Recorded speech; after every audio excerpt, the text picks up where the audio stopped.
नमस्कार,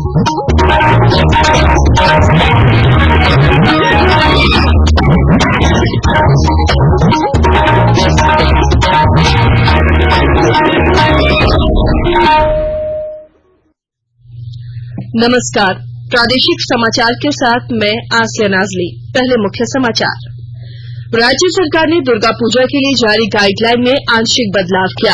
मंत्रोच्चार, आरती और पूजा के लिए धीमी आवाज में लाउड स्पीकर बजाने की अनुमति दी। झारखंड में पिछले 24 घंटों में कोरोना संक्रमण के 647 नए मरीजों की हुई पुष्टि। संक्रमितों का कुल आंकड़ा 98,000 के पार पहुंचा।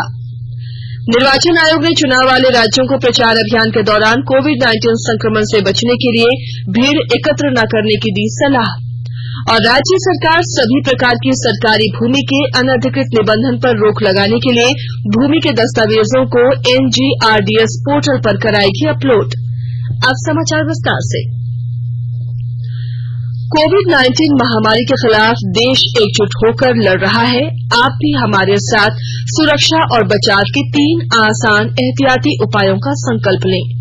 मास्क पहनें, 2 गज की दूरी है जरूरी, सुरक्षित दूरी बनाए रखें, हाथ और मुंह साफ रखें।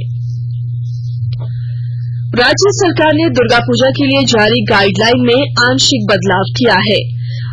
सुखदेव सिंह की अध्यक्षता में गठित राज्य स्तरीय कार्यकारी समिति ने इस संबंध में निर्णय लिया है। सरकार ने अब शर्तों के साथ मंत्रोच्चार, आरती और पूजा के लिए धीमी आवाज में लाउड स्पीकर बजाने की अनुमति प्रदान कर दी है। आवाज 55 डेसिबल से अधिक नहीं होनी चाहिए। लाउड स्पीकर सुबह 7 बजे से रात्रि 9 बजे तक ही बजाने की अनुमति होगी, लेकिन इस अवधि में कोई भी रिकॉर्डेड गीत, भजन, ऑडियो बजाने की अनुमति नहीं दी गई है। वहीं न्यायालय और अस्पताल के नजदीक के पंडालों में लाउड स्पीकर बजाने की अनुमति नहीं दी गई है। पूजा पंडाल और मंडप में एक साथ 15 व्यक्तियों को एक समय रहने की अनुमति दी गई। इससे पूर्व 1 अक्टूबर के दिशा निर्देशों में आयोजकों, पुजारी और अन्य सहयोगियों को मिलाकर अधिकतम 7 लोगों को ही पंडाल में रहने की अनुमति दी गई थी, पर अब इसमें संशोधन कर इसे 15 किया गया है। इन 2 आंशिक संशोधन के अलावा पूर्व में जारी आदेश यथावत रहेंगे। कंटेनमेंट जोन के बाहर ही पूजा करने की अनुमति दी गई है। गृह कारा वादा विभाग ने इस संबंध में आदेश जारी कर दिया। लोहरदगा जिला में दुर्गा पूजा की तैयारियां जोरों पर है। शहरी क्षेत्र के अलावा ग्रामीण इलाकों में भी सरकार के दिशा निर्देशों के तहत पूजा पंडालों का निर्माण किया गया है। विस्तृत जानकारी दे रहे हैं हमारे लोहरदगा संवाददाता।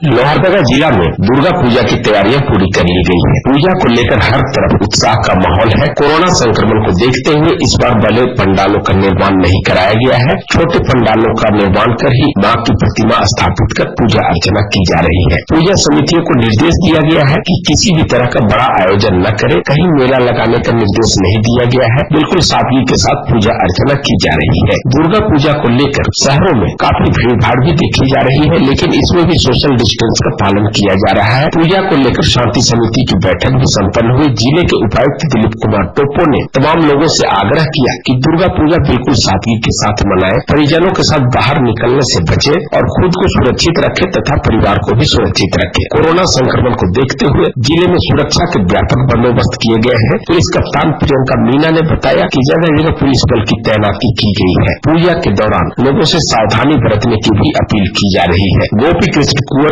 आकाशवाणी समाचार, लोहरदगा। राज्य में पिछले 24 घंटों में कोरोना संक्रमण के 647 नए मामले आए हैं। इसके साथ ही राज्य में कोरोना संक्रमित मरीजों की संख्या बढ़कर 98,061 हो गई है।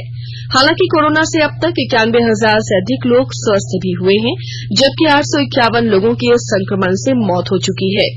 स्वास्थ्य विभाग द्वारा जारी रिपोर्ट के अनुसार रांची से 163, बोकारो से 61, देवघर से 40, धनबाद से 53, दुमका से 4, पूर्वी सिंहभूम से 97, गढ़वा से 7, गिरिडीह से 1, गोड्डा से 6, गुमला से 6, हजारीबाग से 22, जामताड़ा से 34, खूंटी से 6, कोडरमा से 11, लातेहार से 4, लोहरदगा से 47, पाकुड़ से 2, पलामू से 9, रामगढ़ से 10, साहिबगंज से 7, सरायकेला से 17, सिमडेगा से 9, पश्चिमी सिंहभूम से 31 नए मरीज मिले हैं। वहीं कल कोरोना से 2 मरीजों की मौत भी हुई। स्वास्थ्य विभाग के प्रधान सचिव डॉक्टर नितिन कुलकर्णी ने बुधवार को राज्यपाल द्रौपदी मुर्मू से राजभवन जाकर मुलाकात की। राज्यपाल ने उनसे राज्य की स्वास्थ्य व्यवस्था की जानकारी ली। राज्यपाल ने कहा कि लोगों में भ्रम की स्थिति फैल गई है कि कोरोना समाप्त हो गया है, जबकि हर दिन हजारों लोग संक्रमित हो रहे हैं, लोगों की जान भी जा रही है। विडंबना यह है कि बहुत से लोग मास्क का उपयोग नहीं कर रहे हैं, सोशल डिस्टेंसिंग का पालन नहीं हो रहा। नागरिकों को समझना होगा कि जब तक कोरोना की वैक्सीन तैयार नहीं हो जाती है, तब तक परहेज ही इसका उपचार है। उन्होंने लोगों को जागरूक करने हेतु और प्रयास करने की बात कही। इधर पुलिस संस्मरण दिवस के उपलक्ष्य में कल राज्य के प्रभारी पुलिस महानिदेशक एम.वी. राव ने राज्यपाल द्रौपदी मुर्मू से मुलाकात की। राज्यपाल ने राज्य की विधि व्यवस्था के संदर्भ में चर्चा की और राज्य की विधि व्यवस्था को ठीक रखने का निर्देश दिया। प्रदेश कांग्रेस कमेटी के अध्यक्ष सह वित्त मंत्री डॉक्टर रामेश्वर उरांव और कृषि मंत्री बादल पत्रलेख ने कल बेरमो उपचुनाव को लेकर कार्यरत कंट्रोल रूम के कार्यों की समीक्षा की। इस दौरान उन्होंने विश्वास व्यक्त किया कि उनकी पार्टी की जीत निश्चित होगी। श्री उरांव ने कहा कि पूरी ईमानदारी से जनता के सवालों को लेकर कांग्रेस के पक्ष में वोट करने की जनता से अपील की जरूरत है। इधर मांडर विधायक पूर्व मंत्री बंधु तिर्की भी जरीडीह प्रखंड के तांतरी उत्तरी दक्षिणी पंचायत के तुपकाडीह, तोताडीह, कुम्हारडीह, परसाडीह और जैनामोड़ चिलगड्डा क्षेत्र में सघन दौरा कर जनता से कांग्रेस प्रत्याशी कुमार जयमंगल सिंह के लिए वोट मांगा। वहीं भाजपा के नेता भी बेरमो में कैंप कर बेरमो विधानसभा क्षेत्र में चुनाव प्रचार अभियान चला रहे हैं और पार्टी प्रत्याशी योगेश्वर महतो बाटुल के पक्ष में समर्थन मांग रहे हैं। प्रधानमंत्री नरेंद्र मोदी कल बिहार विधानसभा चुनाव प्रचार को लेकर भागलपुर आ रहे हैं। उनके दौरे को लेकर सीमावर्ती जिला गोड्डा में पुलिस पूरी तरह सतर्क है। गोड्डा और बिहार के सीमावर्ती इलाकों पर 24 घंटे पुलिस गश्ती बढ़ा दी गई है। गोड्डा भागलपुर राष्ट्रीय राजमार्ग पर गोड्डा पुलिस अधीक्षक वाई.एस. रमेश ने सीमावर्ती क्षेत्र का लगातार निरीक्षण किया। पूरे गोड्डा जिला में कई किलोमीटर बॉर्डर एरिया है, सभी जगह बैरियर को दुरुस्त कर दिया गया है। आकाशवाणी के ताजा तरीन समाचारों के लिए आप हमारी वेबसाइट newsonair.com पर लॉग ऑन कर सकते हैं।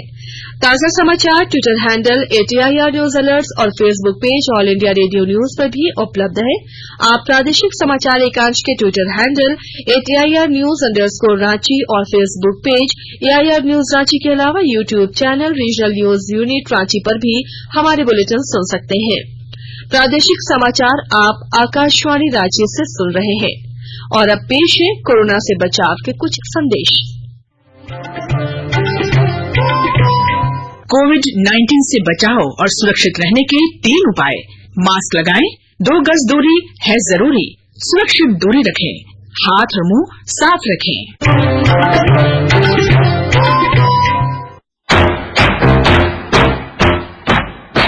चलो मिलकर शुरुआत करें, चलो एक फैसला आज करें, मास्क नहीं तो टोकेंगे, कोरोना को रोकेंगे। चलो एक वादा करते हैं, चलो एक वादा करते हैं, मास्क नहीं तो टोकेंगे, कोरोना को रोकेंगे। भारत सरकार द्वारा जनहित में जारी। निर्वाचन आयोग ने राज्यों में चुनाव प्रचार के दौरान राजनीतिक दलों और उम्मीदवारों द्वारा भीड़ से बचने के नियमों के पालन में ढिलाई बरतने को गंभीरता से लिया है। आयोग ने कल राजनीतिक दलों को फिर सलाह दी है कि चुनाव प्रक्रिया के दौरान पूरी सतर्कता और सावधानी बरती जाए।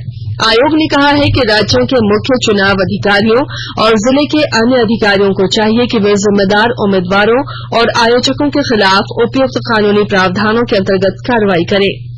चुनाव वाले राज्यों की सरकारों और मुख्य चुनाव अधिकारियों को अलग से चुनाव संबंधी दिशा निर्देशों के सख्ती से अनुपालन के निर्देश जारी किए गए हैं। निर्वाचन आयोग ने सभी राष्ट्रीय और राज्य स्तर के राजनीतिक दलों के महासचिवों और अध्यक्षों को लिखे पत्र में आयोग ने कहा है कि सुरक्षित दूरी बनाए रखने के नियम का खुला उल्लंघन करते हुए जनसभाओं में भारी भीड़ एकत्र करने की कई घटनाएं सामने आई हैं। आयोग को पता चला है कि राजनीतिक दलों के नेता और प्रचारक बिना मास्क पहने भीड़ को संबोधित कर रहे हैं। आयोग ने कहा है कि इस तरह के चुनाव प्रचार दिशा निर्देशों का पूरी तरह उल्लंघन है। राज्य सरकार सभी प्रतिबंधित भूमि और सरकारी भूमि को NGRDS पोर्टल में अपलोड करेगी ताकि इस तरह की भूमि का अनधिकृत निबंधन नहीं हो सके। हालांकि भू राजस्व विभाग ने पहले ही विभिन्न प्रकृति की सरकारी भूमि जैसे गैर मजरूआ, आम, खास तथा सरकारी भूमि को प्रतिबंधित सूची के अंतर्गत NGRDS में अपलोड कराया गया है। विभागीय सचिव ने कहा है कि जो भूमि छूट गई है उसे भी अपलोड किया जाएगा। विभिन्न विभागों के स्वामित्व में भी सरकारी भूमि है तथा कई विभागों निकायों द्वारा भूमि का अर्जन भी किया जाता है। ऐसे सभी विभागों से उनके स्वामित्व की तथा अर्जित भूमि का विवरण प्राप्त कर उपायुक्त के माध्यम से NGRDS की सूची में शामिल किया जाएगा। राज्य के पुलिस महानिदेशक एमवी राव ने कहा है कि राज्य में महिलाओं और युवतियों के खिलाफ अपराध पर अंकुश लगाने और उनकी सुरक्षा सुनिश्चित करने के लिए हर संभव प्रयास किए जा रहे हैं। उन्होंने ट्वीट कर जानकारी दी कि महिलाओं की सुरक्षा सुनिश्चित करने के लिए व्हाट्सएप नंबर 8987790699 जारी किया गया है। इसके अलावा 9905936490 पर भी सहायता ली जा सकती है। राज्य के सभी जिलों के वरीय पुलिस अधीक्षक और पुलिस अधीक्षक व्हाट्सएप नंबर जारी करेंगे। संकट के समय लड़कियां और महिलाएं इस नंबर पर मैसेज भेज सकेंगी। संदेश मिलने के बाद पुलिस तुरंत कार्रवाई करेगी। ग्रामीण विकास विभाग ने 35 दिन के रोजगार अभियान की सफलता को देखते हुए इसे 105 दिनों तक विस्तार देने का निर्णय लिया है। 1.5 करोड़ से बढ़ाकर इसे 3.5 करोड़ मानव दिवस सृजन करने का अब लक्ष्य दिया गया है। 3,74,000 योजनाओं को पूरा करने का टारगेट रखा गया है। अभियान में 1 करोड़ 38 लाख मानव दिवस का सृजन होने पर ग्रामीण विकास सचिव आराधना पटनायक ने इसे लेकर बुधवार को समीक्षा की। समीक्षा में पाया कि अभियान में गिरिडीह, गढ़वा, पूर्वी सिंहभूम जिले ने बेहतर प्रदर्शन किया है। पूर्व की तुलना में 2 से 3 गुना वृद्धि हुई है। विभागीय सचिव ने सभी उप विकास आयुक्तों को अभियान के दौरान पंचायतवार नियमित अनुश्रवण करने का निर्देश दिया। हजारीबाग जिले के मुफस्सिल थाना क्षेत्र के बोचो गांव की एक युवती की आपत्तिजनक तस्वीर वायरल करने और पुलिस द्वारा इस मामले में कार्रवाई नहीं किए जाने के मामले की जांच SIT करेगी। पुलिस अधीक्षक कार्तिक एस ने कल पत्रकार वार्ता के दौरान कहा कि युवती द्वारा थाना में शिकायत करने के बाद भी पुलिस द्वारा कार्रवाई नहीं किए जाने के आरोप की भी जांच की जाएगी। SP कार्तिक एस ने इस मामले में प्राथमिक अभियुक्त सनी कुमार को बुधवार को गिरफ्तार कर उससे पूछताछ की। इसी मामले के 2 अन्य आरोपियों मंजीत और रंजीत को गिरफ्तार कर जेल भेजा जा चुका है। युवती का जीमेल, फेसबुक और इंस्टाग्राम अकाउंट को हैक कर आपत्तिजनक फोटो वायरल किया गया था। इस घटना से क्षुब्ध युवती ने 18 अक्टूबर की रात फांसी लगाकर आत्महत्या कर ली थी। पलामू जिले की मेदिनीनगर सेंट्रल जेल में कल 2 घंटे तक सर्च अभियान चलाया गया। इसके लिए 10 टीमों को लगाया गया था। हालांकि सर्च अभियान के दौरान जेल से किसी तरह का कोई आपत्तिजनक सामान नहीं मिला। और आइए अब सुनते हैं राज्य के प्रमुख अखबारों ने किन खबरों को प्रमुखता से प्रकाशित किया है। केंद्रीय कर्मियों को केंद्र सरकार द्वारा बोनस दिए जाने की खबर को लगभग सभी अखबारों ने प्रमुखता से प्रकाशित किया है। दुर्गा पूजा को लेकर पूर्व में जारी गाइडलाइन में आंशिक संशोधन किए जाने की खबर को दैनिक हिंदुस्तान ने अपनी पहली सुर्खी बनाई है। अखबार ने लिखा है कि पंडालों में लाउड स्पीकर बज सकेंगे और 15 लोग एक साथ कर सकेंगे पूजा अर्चना।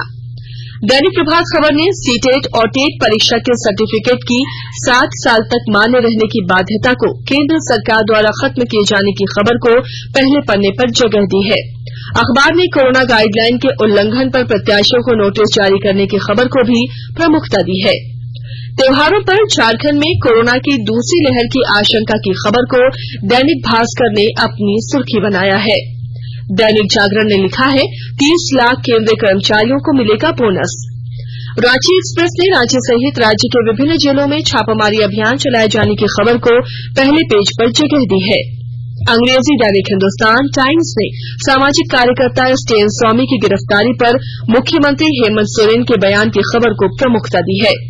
वहीं टाइम्स ऑफ इंडिया ने 2019 में देश में वायु प्रदूषण से 16 लाख से अधिक मौत की रिपोर्ट को पहले पन्ने पर प्रकाशित किया है। और अब अंत में मुख्य समाचार एक बार फिर। राज्य सरकार ने दुर्गा पूजा के लिए जारी गाइडलाइन में आंशिक बदलाव किया। मंत्रोच्चार, आरती और पूजा के लिए धीमी आवाज में लाउड स्पीकर बजाने की दी अनुमति। झारखंड में पिछले 24 घंटों में कोरोना संक्रमण के 647 नए मरीजों की हुई पुष्टि। संक्रमितों का कुल आंकड़ा 98,000 के पार पहुंचा। निर्वाचन आयोग ने चुनाव वाले राज्यों को प्रचार अभियान के दौरान कोविड-19 संक्रमण से बचने के लिए भीड़ एकत्र न करने की दी सलाह।